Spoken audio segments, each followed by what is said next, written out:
Okay, so in this video I explain about the MCQ questions, that means multiple choice questions on stress strain curve and properties of materials. So these are all previously asked questions, okay, in SSC JE.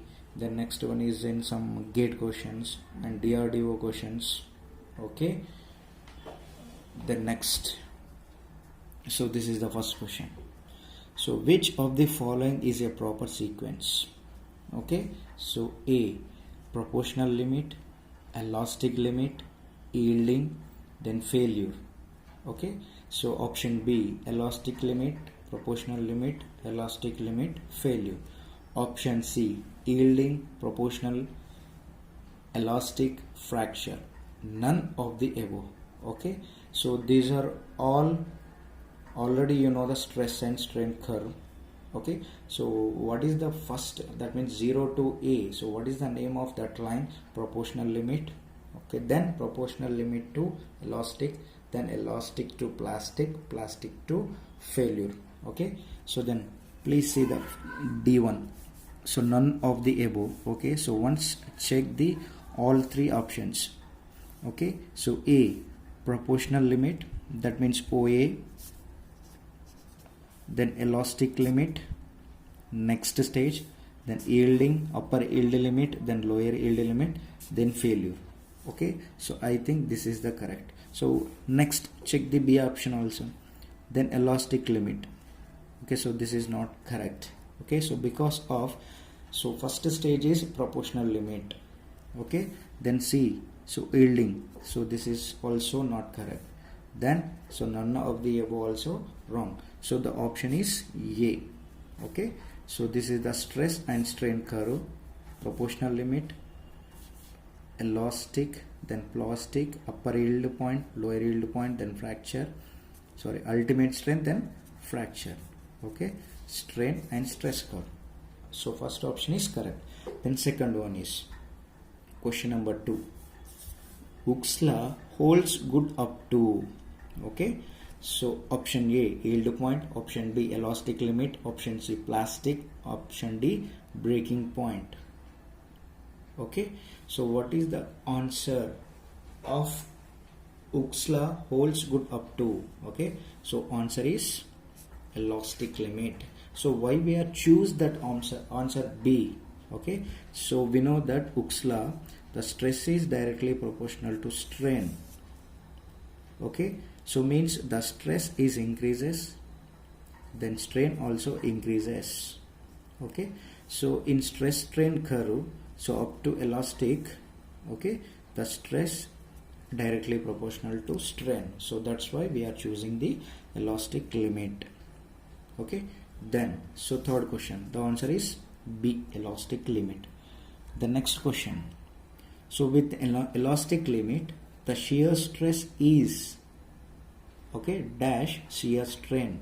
Okay, so that means the shear stress is equal or less than or directly proportional or inversely proportional.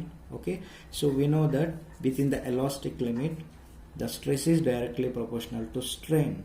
Okay, so that the shear stress is directly proportional to shear strain. Okay, so then answer is C.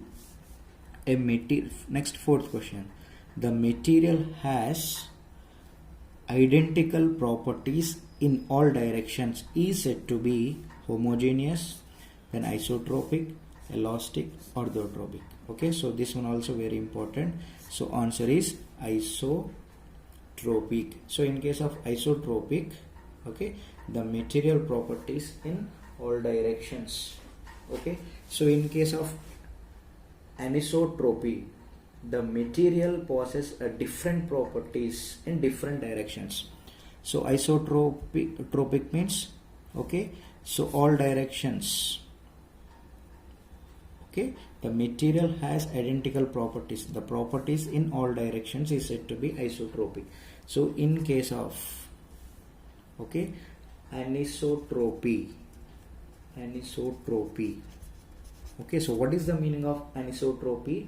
So which metals possess a different properties in different directions. Different directions. Okay, so this is the difference between isotropic and anisotropic. So isotropic means same properties in anywhere within it. So in case of anisotropic, so different properties, different directions.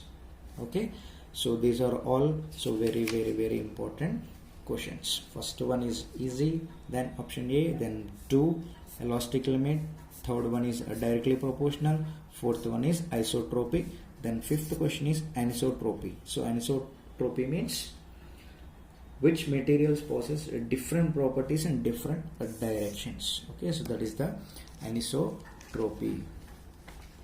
Okay, the next question. So next question, the property of material by virtue of which body returns to its original shape after removing the loads is called, already you know that. Okay, so elasticity. So plasticity means it does not regain the original shape. Okay, so elasticity means regain the original shape. Okay, so then ductility means, already you know the ductility, so it can be drawn into wire under the tensile force. So malleability. Okay, so malleability and ductility, elasticity and plasticity, so these are all so properties of material. But so elasticity means, okay, the body returns to its original shape after removing the loads. So that the option B is correct. Resilience. So resilience also is one of the property of material. Okay, so this one is okay. So what is the definition of resilience? We will see. Option A, maximum strain energy. Okay, option B, recoverable strain energy. Option C, total energy. Option D, shear strain. The resilience is a recoverable strain energy.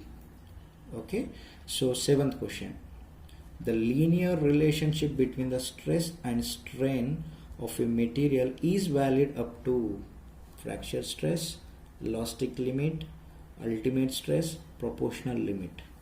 Okay, so then answer is proportional limit. Already you know proportional, elastic, fracture, then ultimate stress. Okay, so next question, a ductile material have dash a degree of elasticity. Already you know the, okay, so ductile material information. Okay, so then ductile material have low degree of elasticity. The next question, ductility property under the action of, so tensile force, compressive force, shear force, none of the above. Okay, so ductility property means it can be drawn into wire under the tensile force. Okay, so that means pulling. Okay, so option A is correct. Option A is correct. Tensile force, compressive force, shear force, none of the above. Okay, so for ductile property, so the tensile force is correct. Okay, so these are all very important questions. The next question, so where is the necking region? Option A, so this question is related to stress strain curve, the area between lower yield point and upper yield point. Option B, the area between the plastic limit and elastic limit. Option C, the area between the ultimate point and initial point. Option D, the area between the ultimate point and rupture, that means fracture. Already you know the stress and strain curve, O point, A point, then B point, then C point, then D point, then E point, then so finally F is the breaking point, E is the ultimate. Okay, the necking formation started from E to F. Okay, so E to F means the ultimate point to fracture. Okay, so that the option D is correct, the area between the ultimate point and okay breaking point. The next question, the stress strain curve for cemented tungsten carbide is hyperbola, parabola, curve and straight line. The answer is straight line. So this one also very important. So what is the explanation, okay, of this question? The straight line, as being a brittle material, it does not have an elastic zone, and therefore it fracture after a certain load is applied. So what is the complete information of that sentence? Okay, cemented tungsten is a brittle material, so that there is no elastic zone, so directly break the materials. Okay, so without some stages. Okay, so that's why the answer is straight line. Next question, the strain is a dimensionless quantity, true or false? True. Okay, so already you know the strain, the deformation per unit length, so then meter, in case of in terms of meter, then meter. Okay, so no units for strain. Next question, the unit of stress means sigma is the symbol of stress, then P by A, resistance force per unit area, then force newtons, area is meter square, Newton for meter square. Okay, option A is correct. Option B is Newton meter square wrong, then Newton for meter wrong, D is the Newton meter wrong. Okay, so this is the torque, Newton for meter. Okay, next question, the fracture strain depends on dash in steels. Okay, percentage of carbon, percentage of manganese, percentage of iron. So next, last one is D option, none of the above. Okay, so very important, the fracture of strain depends upon, so always percentage of carbon. Okay, so the next question, the slope of the stress and strain curve in the elastic deformation region is elastic module, plastic module, Poisson's ratio, none of the material. Okay, so the answer is elastic module. Okay, so you know that stress is directly proportional to strain, then sigma equal to E into E, then capital E equal to sigma by stress by strain. Okay, so E is the Young's modulus or elastic module. Okay, so the next, the elastic module is the ratio of stress and strain. So on the stress and strain curve, it is the slope. Okay, so this is the explanation of that question. Next question, so what is the stress and strain curve? Option A, percentage of stress and strain, relation between stress and strain. So already you know the total information about the stress and strain curve in previous video. Okay, the stress and strain is the relationship. Okay, so next, fourth question, so this is the question, then options are, the point P is upper yield point, elastic point, ultimate point. Okay, so this is the P is the ultimate point. Okay, so the ultimate point means, so before breaking that point is ultimate point. Okay, so then option D is correct. Okay, the next one, the resistance of material against any external force is known as. So what is the meaning of that sentence? Okay, stiffness, malleability, strength, hardness. Hardness means, so to resist a fracture, scratching. Okay, then stiffness means the property of material to resist under the tensile stress. Then malleability, already you know the malleability.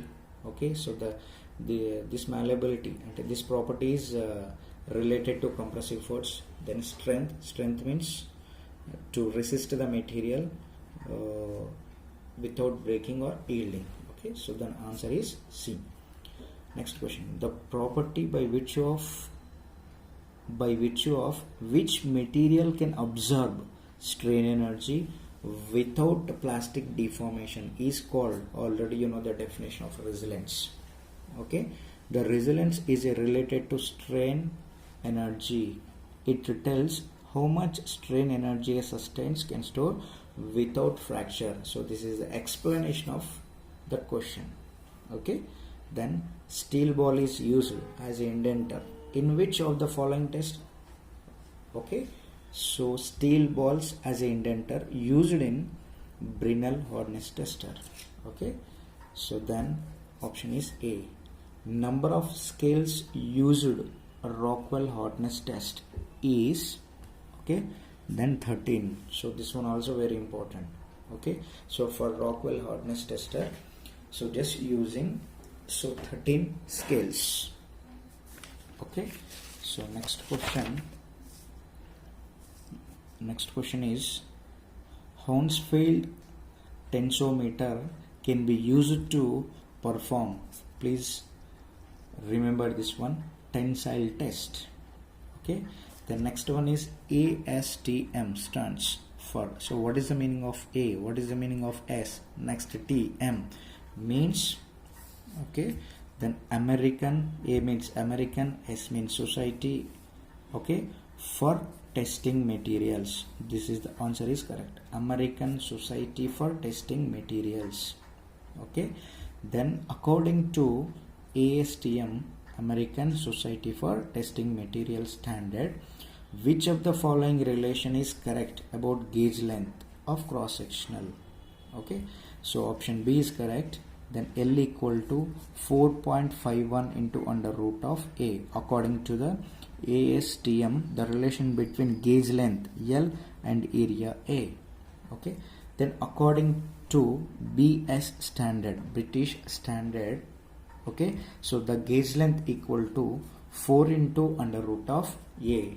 Okay, so these are all very important questions on stress strain curve and properties of materials. Okay, so if any doubts, please, okay, send in comment box. Okay.